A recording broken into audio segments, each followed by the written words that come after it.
All right, and with that, I'm actually going to do a quick session on Carbon Accounting 101. So Anna and Sarah Beth both threw out a few terms that you may be familiar with, may not be, but that's around how we quantify our carbon emissions, which in the professional space we often refer to as carbon accounting.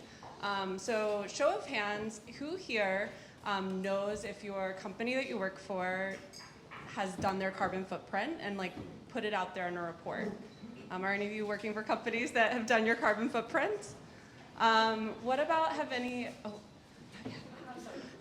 of you do any of you work for companies that have set a net zero target? Awesome. Show of hands in the room for who understands what net zero actually means. And it's okay if you don't, because we're going to talk through it here today. So to start, I want to just talk through really briefly what Scope 1, 2, and 3 carbon emissions mean. So Scope 1 carbon emissions are the emissions of your company from their direct combustion activities. So things like your natural gas consumption, if you have boilers or process heaters in your manufacturing facility, if you use gas heat, things like that, they all fall under Scope 1. Scope 2 would be your indirect emissions from purchased electricity. So Michelle earlier talked in her session about how your carbon footprint would be different if you're charging your phone in New York versus Austin.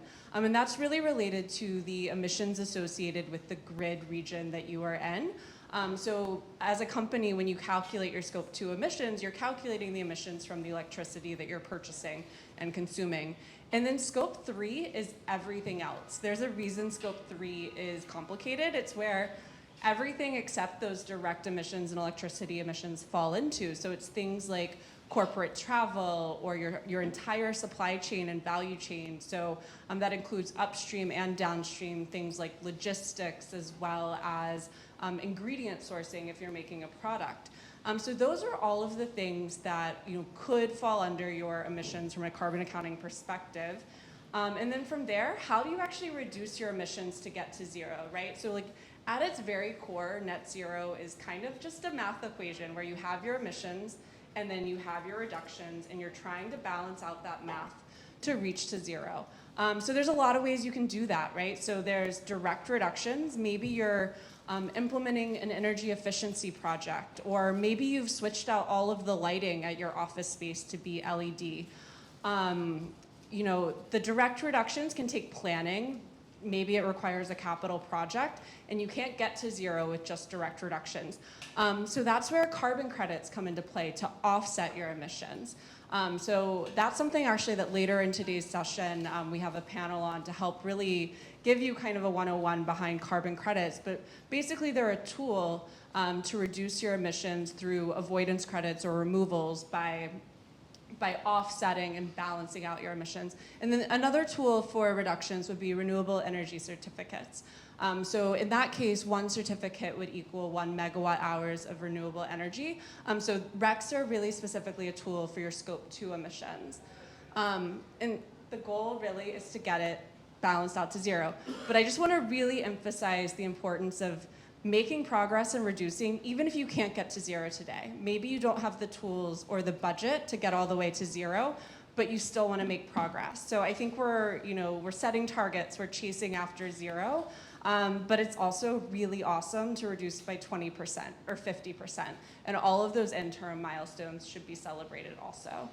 I want to do I want to touch on really briefly what's left out of net zero. And so we're really focused here today on carbon, but there are also non-carbon air pollutants.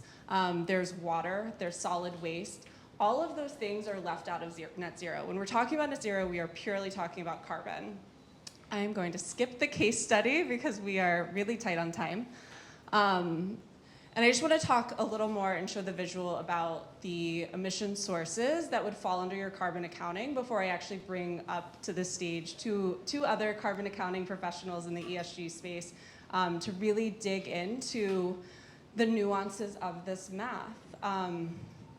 So just a reminder that we've got Scope 1, Scope 2, Scope 3 emissions, You can balance them out with direct reductions, carbon offsets, renewable energy certificates to ultimately get to zero.